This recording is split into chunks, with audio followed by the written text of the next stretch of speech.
สบายดีนะพี่น้อง วันนี้มาด่วนเนาะตั้งใจมาเบิ่งโสมหน้านางสังขารประจำแขวงหลวงพระบางเนาะผู้ใดสิได้ขี่เสือมาเบิ่งน้ำกัน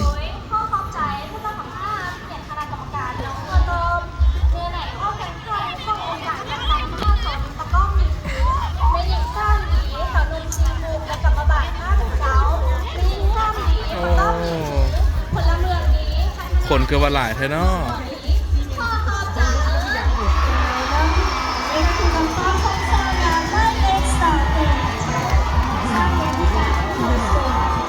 ซองครับพี่น้อง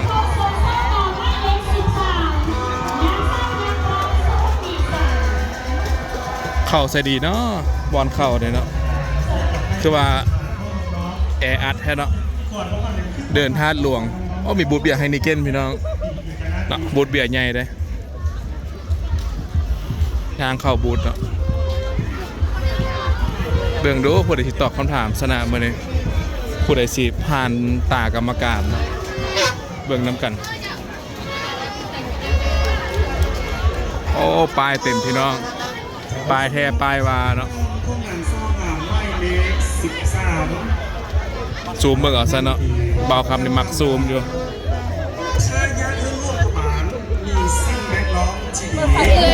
น้องจะมีวิธีแบบไหนในการปลุกระดมตัวสังคมในการรักษาสิ่งแวดล้อม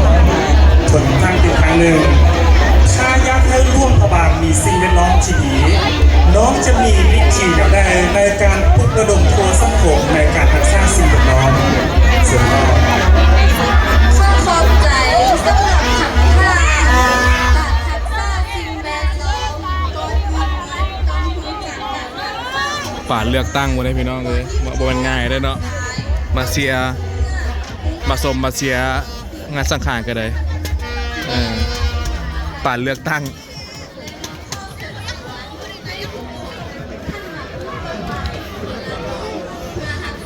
ครบเนาะ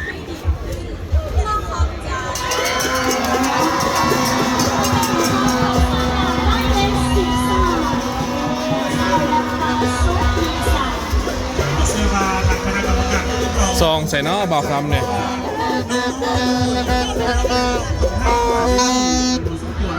แล้วในคนสุดท้ายที่จะได้ต้องคำพานก็คือสร้างงานไม่เล็กสาวสอง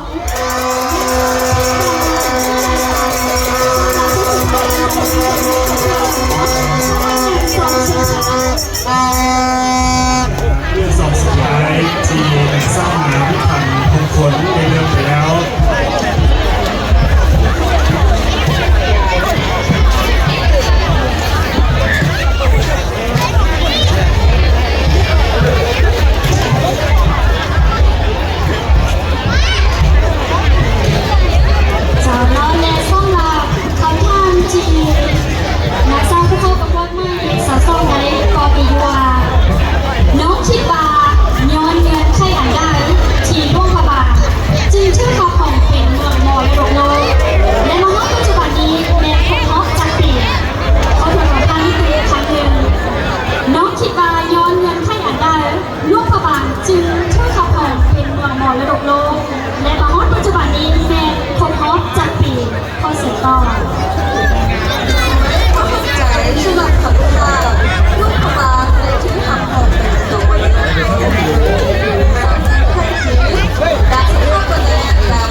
บ่ได้ยินย่างนะพี่น้อง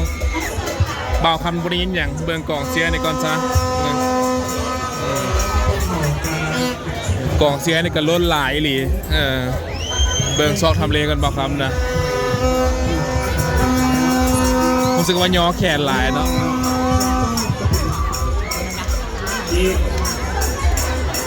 เนาะและสำหรับในปัจจุบันนี้ทางคณะกรรมการควบคุมเนาะแมนจะ ทำเลที่อ่าวไทยนะ รวมคะแนนหลังจากที่มีการรวบรวมคะแนนพวกเขาก็จะได้ทับซ้ำคนนำการลงว่าสร้างงานทัน7นางสาวหนึ่งในนั้นเมนเพิ่นจะเป็นนางสังขาร ฉะนั้นเนาะนางสร้างน้ำทางเจ็ดนางสาวจากตัวไหนเขาประจำที่เนาะเป็นจะยืนทรงคอยยิ้มให้เกียรติประธานประกองเสียคุณสถานเจนีและโหลดท่าจนกวมพ้นคะแนนจะรวบรวมสำเร็จ และเซ็นพักหอมจากคณะกรรมการพร้อมด้วยการเซ็นพักหอมจากประธานจัดงานบุญแล้วพ้นคะแนนนั้นจึงจะได้ขึ้นสู่มือจิก่อน จากน้องที่คอยไล่ทางก็คงจะตื่นเต้นถึงกับที่ดีก่อนแล้วสำหรับโอกาสนี้ขอเสียงกองเชียร์ดังๆจ้า ชื่อว่าในตอนนี้นะครับเลยก็สมัยน้องเข้ามาแต่ละคนนั้นล้วนแล้วเป็นความร่วมกันที่จะให้กำลังคล่องแต่ละน้องที่ว่ามีความโดดเด่นมาโดยเฉพาะปีนี้เรื่องการนุ่งชื่อซีซั่นปัญญาการรวมเรื่องการมนต์ซื่นคือในเป็นจริงอ่ะประกวดก็พวกเราซึ่งในตอนต้นก็อาจจะมีคนหวยทำลงมากันแน่เนาะแต่ว่าในปัจจุบันนี้ฟ้าเป็นใจให้เกงอ่ะประกวดก็พวกเขาดำเนินไปด้วยความสำเร็จซึ่งใครจะสำเร็จแล้วในตอนนี้ จะมาแล้วน้องสำหรับเศร้าหนาพิธานเข้าหอขัน7 คนน้องซ้ำจะมีความงามเพียบพร้อมไปด้วยกิริยามารยาทแล้วยังมีความรู้ความสามารถแสดงออกอยู่บนทีสามารถตอบคำถามซึ่งเป็นคำถามความรู้รอบตัวเนาะซึ่งไม่ได้น้องก็สามารถตอบได้อาจจะชื่นใจไม่ไล่ทางจีวาที่ตามเขาส่งกันอยู่ เจ้าชิดใจของเราเช่นเดียวกันเราสำหรับหลังโต๊ะพวกเดียวน้องเสื้อว่าน้องในก่อนหน้านั้นไม่ไล่ทานจิมาติดตามรับสมอยู่ที่ไหนเดินทางร่วมหรือว่าติดตามรับสมที่นี่ทางบ้านทางการไทยทอดสดโทรทัศน์เราสตาร์ซึ่งเห็นว่าน้องได้ไล่คอมเมนต์จีได้ไล่ทานได้เบิ่งไลฟ์น้องทางถามเฟซบุ๊ก เอาถ่ายเบิ่งกันก่อนนะพี่น้องผู้ใดสิยืนหนึ่งในเวที แต่ว่าปัจจุบันนี้เสื้อว่า เดินท่าหลวงในปัจจุบันนี้เนาะ ยากแต่หูคนแล้ววันงานเศร้างามคนได้จะได้เป็นตัวแทนให้แก่ลูกเศร้าคงพยักกระปิลพงศ์องค์ที่สองทรงพระนามว่าโคราคาเจดีจะได้ขี่เสื้อโคมเป็นพาหนะ จะมาแล้วนะคะขอที่โอกาสนี้ขอเชิญชวนเทพทางภายในและต่างประเทศให้เข้ามาท่องเที่ยวลุ่มพระบางดินแดนแห่งเมืองมรดกโลกแห่งนี้โดยเฉพาะก็คือประเพณีบุญกุศลการปี กองเชียร์หลายแห่ง สำหรับปีนี้แมนจัดขึ้นเริ่มตั้งแต่วันที่ 17 จนถึงวันที่3มีนักกิจกรรมก็ว่าจะเป็นการประกวดหนัง พิธีแห่สร้างหิ่งเกยซึ่งจะได้เริ่มต้นเปิดปีหิ่งอยู่ที่หน้าน้ำพุหลังจากนั้นเป็นจะได้แห่ปีหิ่งเกยอยู่ข้างวัดใหม่และแห่ปีหิ่งเกยอยู่ที่หน้าวัดเสงทองอันนี้พวกเขาจะได้มีการปฏิบัติซึ่งเขาต่างๆตั้งแต่ผู้หันอากาศที่ดูเท่ากันเวลา7 โมงแล้วพวกเขาไม่มีนัดกันอยู่ที่เส้นทางที่สว่างวงฉะนั้นน้องฟังคนเชื่อชื่อแล้วว่าพิธีแห่สร้างหิ่งเกยภายหลังที่ว่าเขาจะส่งท้ายปีเก่าเนาะเพื่อที่จะได้เข้าสู่จุลศักราชใหม่พอเมย์ประชาชนบรรพเอาแม่จะได้มีกล้วยมีอ้อยมีอาหารที่ว่าเป็นก้อนให้แก่สัตว์ใหญ่เพื่อความเป็นสิริมงคลในการเข้าสู่ปีใหม่ด้วยความเก่งกาจด้วยความแข็งแกร่งมีซุกมีใส่ฉะนั้นน้องมือพวกเขาต้อง ถ่ายเบิ่งนำกันนะพี่น้องผู้ใดสิได้รางวัลแล้วผู้ใดสิได้เป็นนักสังขาร สมานบุกพร้อมกัน เราในสำหรับในปีนี้มองทั้งบุญกุศลการปีมาแล้ววันสำคัญหลวงเป็นเอกกับพระบรรจันทร์แขกทรงคำเดือน5 ดาวปีมะโรงโซโซ่ลูกขัดสร้างน้อย86ตรงกับวันที่14 เมษายนของโซโซ่ขัด25ส่วนวันสำคัญหนาวในตรงกับพระบรรจันทร์แขกสร้างคำเดือน5 ดาวปีมะโรงโซโซ่ลูกขัดสร้างน้อย86ตรงกับวันที่15 เมษายนของโซโซ่ขัด25และมือสำคัญขึ้นปีมาแล้วก็เป็นถูกกับพระบรรพุทธเพียง4 คำเดือน5 ดาวปีมะโรงเตรียมโซโซ่ลูกขัดสร้างน้อย87ตรงกับวันที่16 เมษายนของโซโซ่ขัด25กับที่วันไล่ทานกำลังจะมีการทอดผ้าตาเทียมประกาศเสลิมฉลองด้วยบรรยากาศที่เปิดป่านโมซืนและขอทุกคนนั้นเสลิมฉลองด้วยบรรยากาศเปิดป่านโมซืนทักษะใดความสงบความเป็นระเบียบเรียบร้อยที่สำคัญที่สุดก็คือการทักษะวัฒนธรรมที่ของประเพณีอันดีงามของสาวลูกพระบางให้คงอยู่คู่กับสาวลูกพระบางตลอดไป เจ้าเนาะฉะนั้นบูฮูวันตอนนี้กล่องเสียบพวกเขาเง่านอนแล้วบอ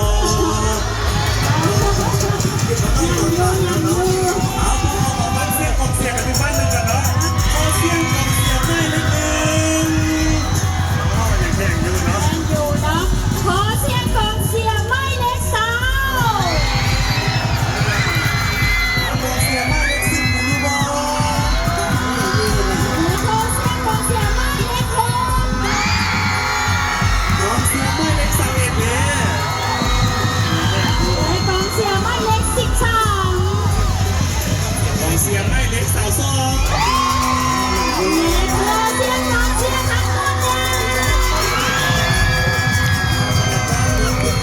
เลยพี่น้องเคลื่อนขนาดเขาที่มาเป็นกำลังอยู่ในขั้นตอนการเซ็นทับฟ้องเป็นคณะกรรมการเซ็นทับฟ้องทางเจ้าทางแล้วทางประธานจัดงานบุญเนาะแมนจะได้มีการเซ็นทับฟ้องเป็นครั้งหนึ่งหลังจากนั้นคนแขนงจริงจะได้ใส่สอบเนาะขึ้นสู่หน้าเวทีเพื่อมอบให้เป็นพิธีกรจะเป็นผู้ประกาศแมนนางเศร้างามคนได้จะได้เป็นอันดับที่1อันดับที่2อันดับที่3 4 5 6 7ตามลำดับกันไป เจ้ามาแล้วก็ขอทุกคนเนาะอดใจรอแล้วก็ลุ้นไปนำการตาเศร้าหากคนใดที่จะได้เป็นตัวแทนให้กับนางสัก5นาทีนี้ก็คือนามมหาสงการในเทพธิดาองค์ที่2ทรงพระนามราโคราคาเทวีทรงพระนามไปด้วยดอกขาวทองอาวรณ์ไปด้วยเจ้าประดับงานมือขวาชื่อกระปั้นมือซ้ายชื่อไม้เท้าเสด็จลงมาจากนั่งท่องเสื้อคงเป็นพระนาซึ่งจะได้มีการเฮน้องหน่อยขบวนเฮโบในวันที่15และวันที่16นั่นเอง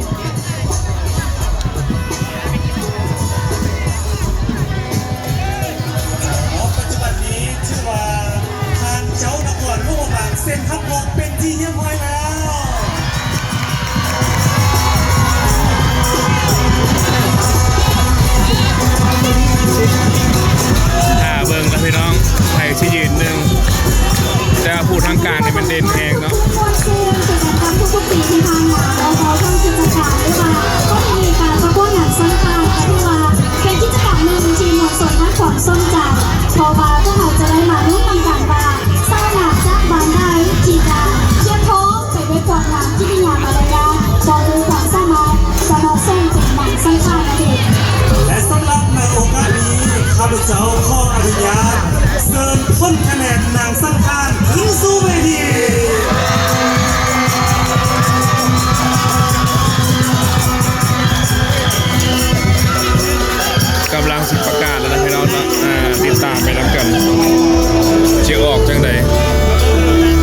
โอ้ระดับที่สี่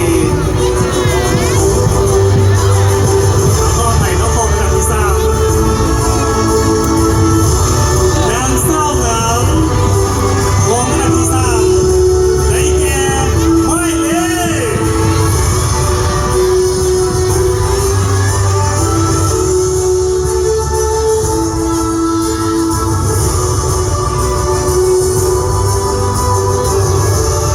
ขอแสดงความยินดีกับ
ย้ายกันเมื่อนอนพี่น้องบัดนี้นะ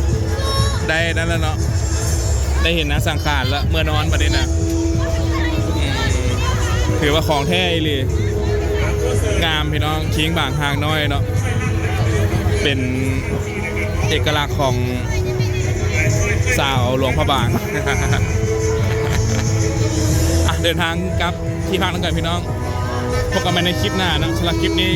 ก็จบลงเพียงเท่านี้เนาะขอบเจอเลยพี่น้องเด้อ